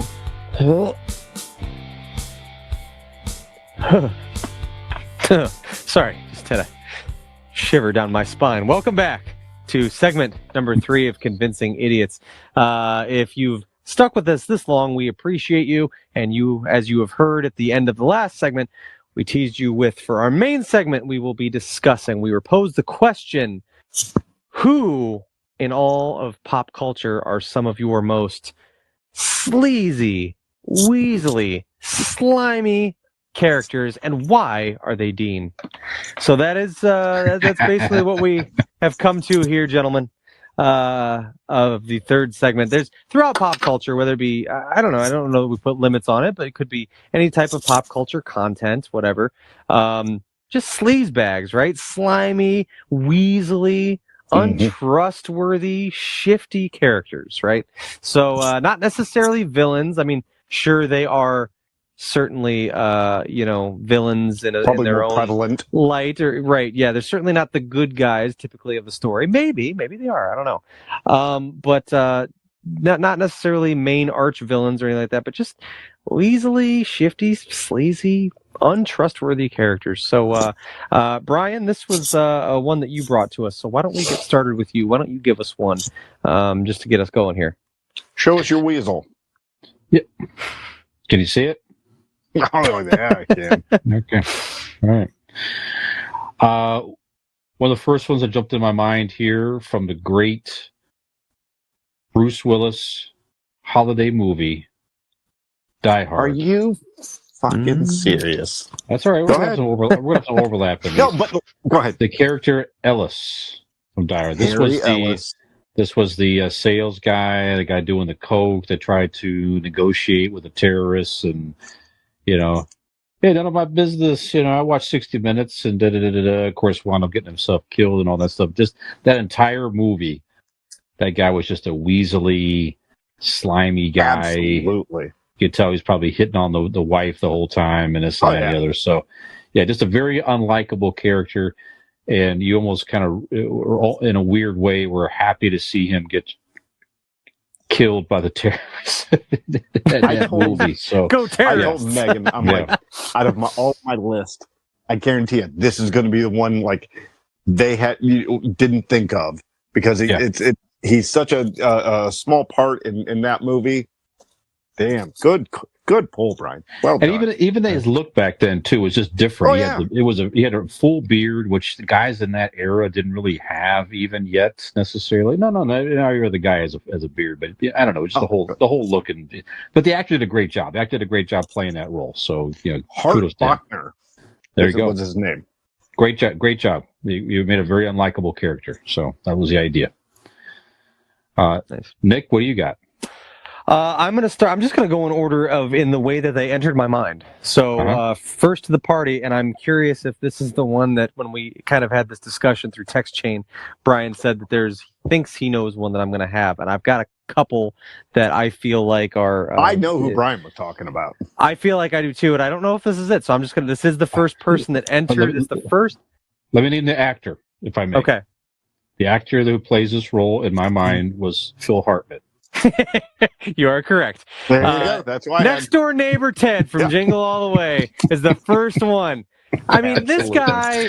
It was a good Weasley role for sure. This guy is actively moving in on our hero of the tale, our main character, Howard Arnold Schwarzenegger. He's basically moving in on his wife the entire movie, and he's not even trying to hide it.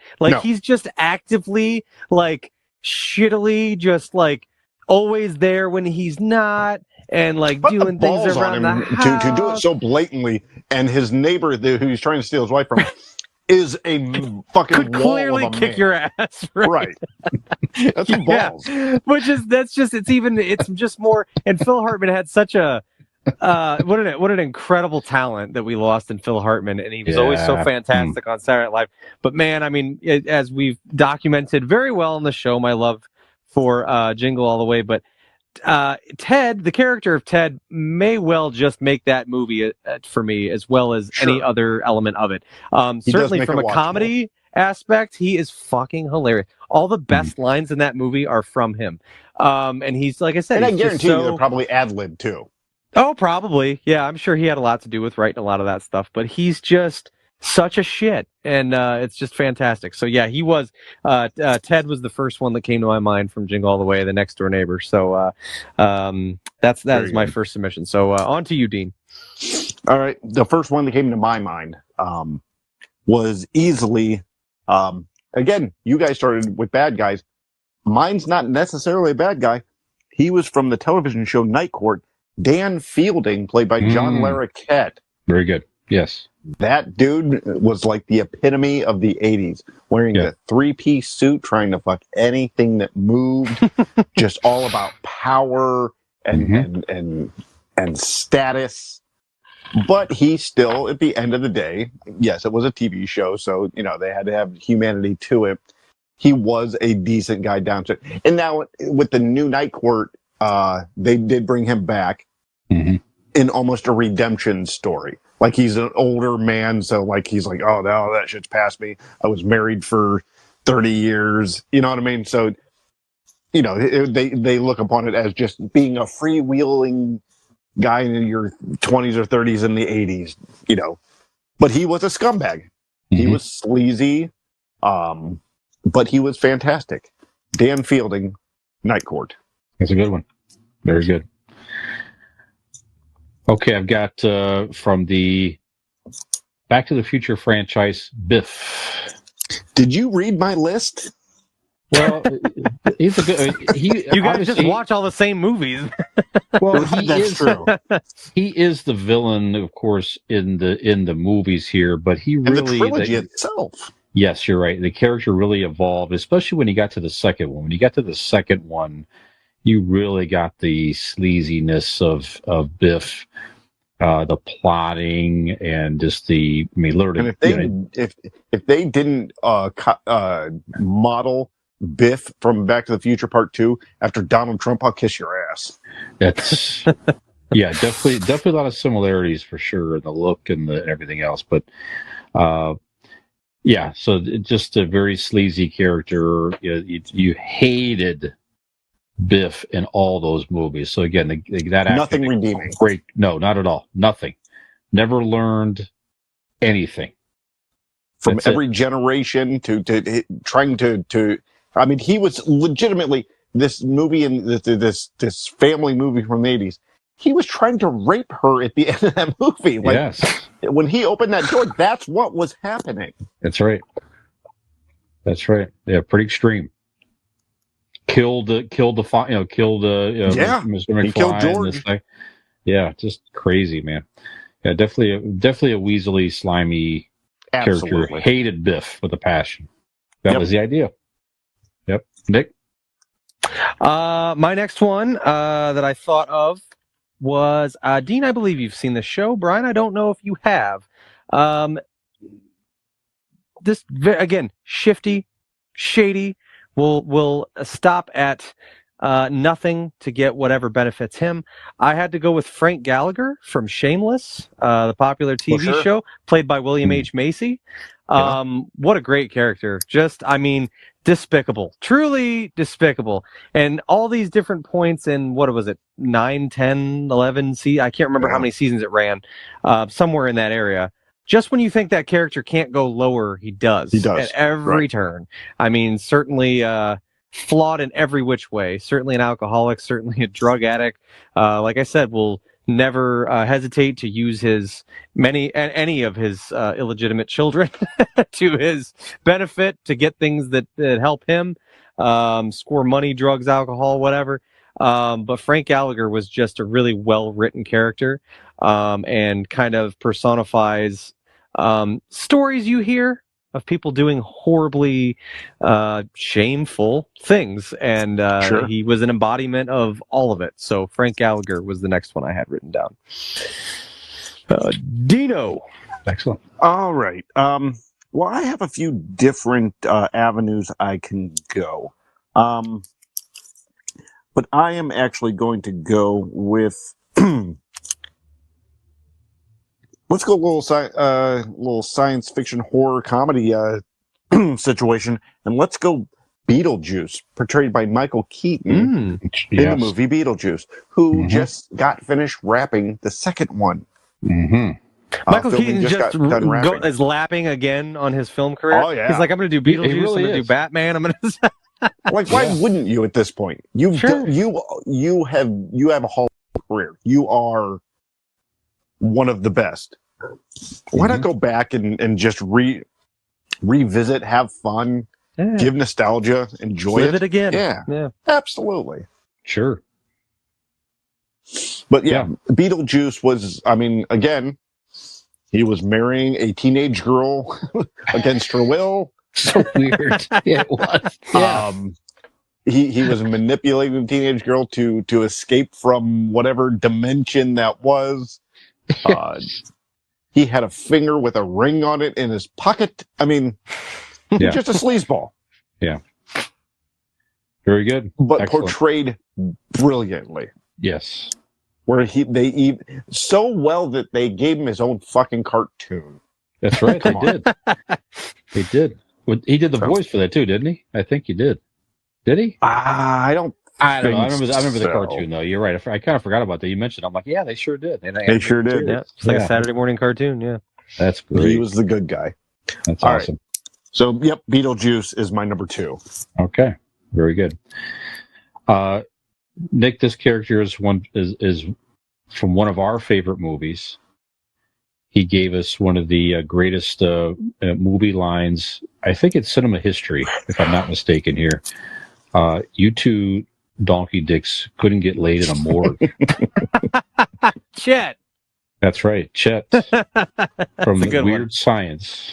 Yeah, Bill Paxton. Was it Bill Paxton? Right, that was one of his first movies, I believe. Yeah, you're stupid, buttwad. Yeah, we use that line growing up. So you guys feeling kind of queasy? How about a nice greasy pork sandwich served in a dirty ashtray? We used to use that to each other when we had hangovers the next day. We would recite that line to each other, me and my buddy Cooper, without fail, trying to get each other sick. Yeah. So, yeah, definitely great character, very sleazy, and did not learn his lesson until he was turned into some creature in the movie. A pile of shit is what he was. Yeah, That's what it was. That's right. It was a pile he of was shit. a pile That's of shit. Yeah, there you go. So, there you go. Chet. Very good. Perfect. Very good. Yes. Fantastic. My next one is a true weasel in every sense of the form. Very hateable, actually. If you're familiar with the movie The Green Mile with Tom Hanks, there was a guard. I believe his father was a judge or something. That's how he got he was one of the guards. His name was Percy.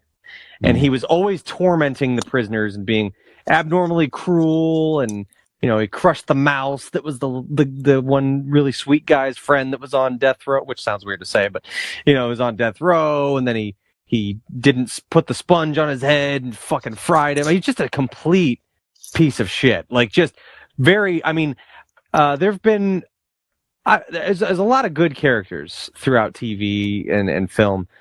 Only a few have I felt a real visceral hatred for, and full well knowing. And when I watch them, I'm like, God, hats off to that fucking actor, because I fucking hate that character. Percy is one of those that he was Doug Hutchinson. Doug Hutchinson is the actor's name? Okay, yeah. Man, what a piece of shit Percy was. Like, just horrible, horrible piece of shit. Just took such joy in everyone else's pain, and he was such a just sniveling little shit. And so I wrote down Percy from The Green Mile as well. Excellent. Dean, who you got? All right. I'm going to go back to the good guy. In theory. They named the movie after the kid. But this kid was just ultimately a Weasley piece of shit, who probably ended up doing just Weasley shit as he got older. Charlie Brown. No. This kid's name is Fuck that Ferris fucking Bueller. That's a Ferris good one. Bueller is a sleazy Yeah. turd. Yeah, he is kind of a sleazy turd. He ruined his best friend's dad's car. That's right. He got everybody in trouble. The principal, skip school. The principal was right the whole time. Mm-hmm. Yes, did he go about it the wrong way trying to catch him? Of course he did. But he was right about what sort of Weasley turd Ferris Bueller was. So You're right. Matthew Broderick portrayed Ferris Bueller in Ferris Bueller's Day Off. That's very good. Yeah, absolutely. It's a good way to look at it. Brian? I want to take you way back. I don't even know if you even watched this or not. So this was the first that I could think of, like the first Weasley character on a television show that as a child, I'm like, I fucking hate this dude with a passion. Andy Griffith. No, that's a joke. It's not Andy Griffith. Did you ever watch? That hurt me a little bit. Like my initial reaction was like, "Fuck this guy." You can't say a bad word about Andy Griffith for Christ's sake. So that was yeah. From the original Lost in Space television show, Dr. Smith. Yeah. Yep. That dude played such a good Weasley character, always purposely fucking up everybody else. He would jump back on that ship at the drop of a fucking hat if everybody else was outside dying, getting attacked by an alien. He was out of there and would throw whoever, the robot or otherwise, right under the fucking bus. And he never, ever, that I could think of, had ever any redeeming qualities ever. I think it was a stowaway to begin with. He was a stowaway, I think, on the ship to begin with. They didn't want him there. He wasn't part of the mission and all that type of stuff. Man, that dude was such a good actor. But oddly enough, he was a fucking doctor. Yeah. He didn't do shit. He didn't do any fucking doctoring. Hated him. No doctoring done. If that situation would have occurred in real life out there, he would have been killed. That crew would have killed him. They should have killed him. There's no question about it. They would have killed him or taken him somewhere and let him fend for himself or whatever it was. Ginger should have cut his throat in the first episode. Yeah, that the robot would have snapped and broke his neck or something like that. Anyway, Dr. Smith. That character is who wasn't that played by Gary Oldman in the 99 movie of Lost in Space with Matt LeBlanc and he was Weasley too. At least they kept the character Weasley. There was a Weasley character. So yes, Gary he did play a Weasley character, very deceitful and everything else here. So yeah, but I'm talking about the original '60s TV show. Awesome. You can find it out there on streaming. I think maybe for free. But check that out. Nice. All right. My next submission was just inspired, actually, by Dean's, and I couldn't believe I forgot, but you ignited something in me when you mentioned Ferris Bueller that instantly I bumped other people because I'm like, this list is not complete without this character. I actually had the same thing. I wrote a new one down. Brian. So as a child, this was, in my opinion, in my estimation, as a child watching this television show, this was kind of the hero of the show. He was the main character. But upon further review, and a recent web series. that's what he said about it. That's what happened to my soul when you said Webster. Oh my God, I fucking love Webster. How dare you? That hurt a little bit. Fuck Webster. God damn. Oh, I love Webster. Webster's a discussion for another day. I adore that show. Anyway, no, this list would not be complete without my next submission. And a more recent web series further highlights all the points. Zach Morris from Saved by the Bell is a complete piece of Zach Morris is trash. He sure is. Have either of you ever watched Zach Morris's trash on Funny or Die on the web episodes? I have not. They are fantastic. There's a ton of them. They go through every episode of Saved by the Bell. And there's a narrator that outlines all the reasons that Zach Morris is problematic and garbage. And like all the shit that he's using his friends for and making his friends do and trying to get laid. And he's just fucking the worst. Well, Zach what Morris does that say about like the 80s and 90s that those were our heroes? And he was advertised to you as the cool kid. Yeah. Ferris Bueller, Zach Morris. Absolutely. So, Zach Morris. Like I said, once you mentioned Ferris Bueller and the wheels started turning, I'm like, this list of mine would not be complete without Zach Morris. I have to put Zach Morris in there. He was a total sleazeball. Good He was call. a total slimer every step of the way. Please, anyone and everyone who's listening to this, all you'll need is one little episode. They're like, 15, 10 minutes long each, but they outline and what's the site again? It's called it initially came from Funny or Die, but you can find it on Facebook. Just search Zach Morris's Trash, and you can watch all the episodes. Like they're all on there. YouTube, they're all on there. Search it anywhere, but it is hilarious. They're very, very well done and hilarious. The narrator's great. Zach Morris. Nice. Dean, over to you. All right. I've been inspired because when I was a kid, one of my early experiences besides Dan Fielding, definitely before Dan Fielding, the weaseliness and sleaziness that is Frank Burns. Oh, that's a great one. Yeah, so good. Portrayed by classic. Nick. Tell me more about Frank Burns. Huh? Tell me more about Frank Burns. Are you talking about Mr. Burns?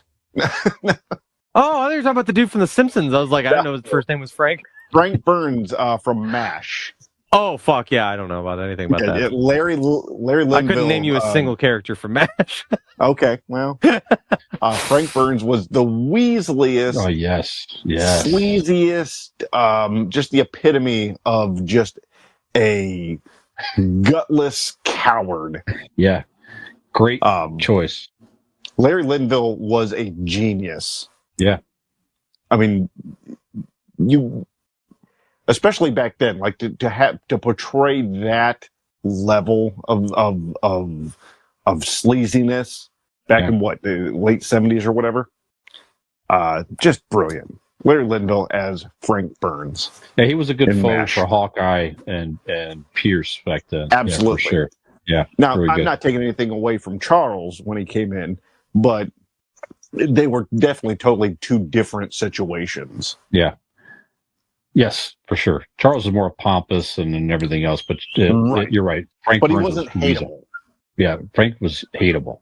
Yes, absolutely. One of my favorite scenes, Dean, was when they were teaching the Koreans English, and Hawkeye walked in. He goes, Frank Burns eats worms. Frank Burns eats worms. Yeah, that was great. So great. Yeah. All right. Well, you mentioned Mr. Burns, Nick. That was actually on my list too. So The Simpsons. So Mr. Burns, and this is the boss of Homer Simpson. To me, easily one of the most weaselly characters of any series. Certainly one of the most weaselly animated characters of all time. Just obviously we all know Mr. Burns running an organization, a nuclear power plant as cheaply as possible. Terrible boss. Rich man releasing the hounds on people. That's one of my favorite moments on that show. Is he just wants to get rid of people. Release the hounds. Release the hounds. Smithers, release the hounds. That's right. Smithers loves him literally. He just completely bashes him all the time. The man has a trap door in his office. That is just the best. Simpson. Love that character. Yeah, for years I had it on my. Yeah, it doesn't matter anymore. It's been changed. On my LinkedIn profile, my professional profile, I thought it was funny personally that my profile was Mr. Burns was my personal password to get into my LinkedIn profile. I just thought that was pretty funny at the time. Yeah. So anyway, yep. Great character, great voice. Very good. In the spirit of keeping it animated, my fifth and final one is Quagmire from Family Guy. What a sleazebag. Just always, absolutely. Just total sleazebag every step of the way. Just motivated by nothing other than sex. And, I can't, really fault the guy for that, totally. But he just, was, just, like I said, at any and all costs, he was just a total sleazebag. So, Quagmire is another one I have written down. Totally. Excellent. All right, my fifth and final one here. I have Chaz Reinhold. Any takers? Chaz I Reinhold. know the Chaz Reinhold. name. I know the name. Was portrayed by Will Ferrell at the end of Wedding Crashers. Oh, right. yeah, okay. The dude went the to funeral funerals crasher. to pick up chicks. That's That right. is sleazy. Come on. That's good. As funny as Will Ferrell is, I mean, just with the idea that you go to funerals to pick up widows is about the sleaziest damn thing there is. So That's great. That's great. Yeah. Awesome. Any rapid fire honorable mentions? Just rapid fire. Boom, boom. Anything else? Sorry. Nick, go ahead. Me. I've got. I also wrote down Dennis from Jurassic Park. He's just he's out for himself and all this. Doesn't matter what it costs anybody else or how dangerous it is to anybody. Yes. Yeah. So and I mean he gets his in the end with the spitter, but he was definitely a slimy character. Great.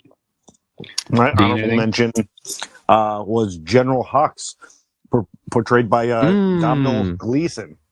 Sure. General Hux is just, his dad was part of the military and he probably got the commission because of that, and he would backstab anybody to gain power, and yeah. So to keep with our nerddom here, General Hux. Absolutely. Excellent. Two quick ones. How about in the early Avengers movie, Loki? I thought Tom Hollinsworth was a great Loki. Before he kind of turned good, was a very, very, very good sleazy character. And Dean, one of your favorite. I'm surprised I didn't hear it from you. One of your favorite movies. I know one of mine as well, of all time. How about Mayor Vaughn from Jaws? Amityville Mayor. I had Vaughn. Thought about that. Yeah. Yeah. Oh, it's just everything's fine. Yep, everything's good. Goes swimming again, and he knew that obviously there was a killer shark out there. Shark was there. Got to keep making money. It's vacation season. You got to make the budget. Yeah, it's pretty fucked up. See, if he would be he a little bit less sleazy if given in the book he had gotten in some dealings with the mob and he owed them money. Like the mob had helped them the city to stay afloat. So that's why he was so adamant of like, just get in the water, just get tourists here, just, you know what I mean? Yeah. So it would have changed it a little bit, but still ultimately very sleazy. Yes, absolutely. Well, guys, one more honorable mention. Sorry, I would be remiss if I did not mention also in the Star Wars realm, Salacious Crumb. Character. What a little fucking weasel! You gotta love Salacious Crumb. I mean, he's another one. You can't trust him. You know damn well he's a space weasel. If he is a space weasel, if he had to sell out Jabba to better his situation, he absolutely would have, and that's why I love him. So Salacious Crumb. That's it for me.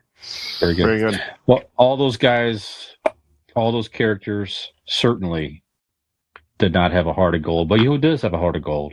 Golden Heart Tattoo, our final partner here, this sponsor. I would say partner, sponsor this evening. So Golden Heart Tattoo, if you're in the part owners of Golden Heart Tattoo, convincing idiots. Yeah, Scott owes us some money for that. I don't know, for some reason.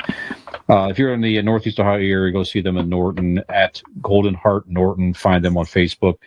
Give them a call, 234-706-2982, or find them online, goldenhearttattoos.com. Very talented artist.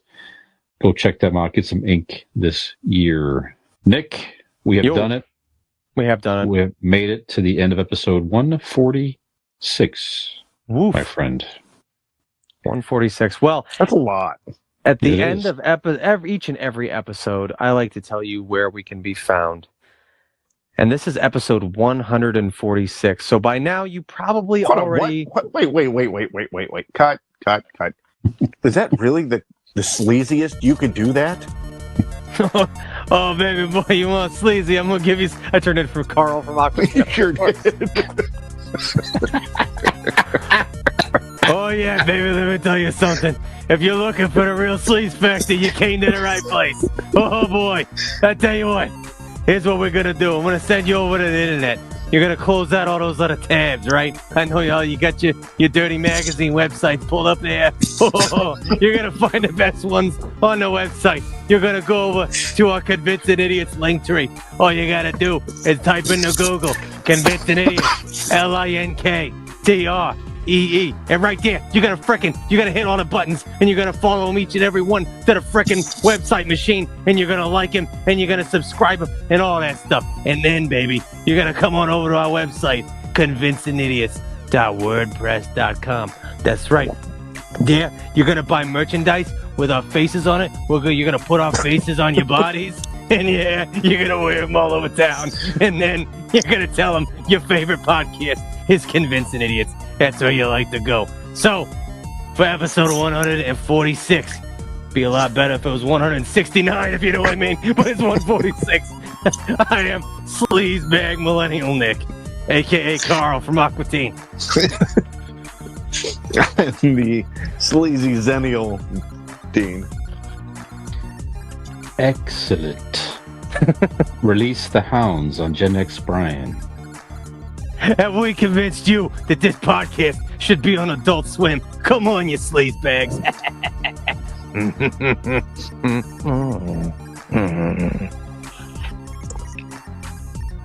Hey, Dean with Convincing Idiots. Brian and Nick here. Like and subscribe.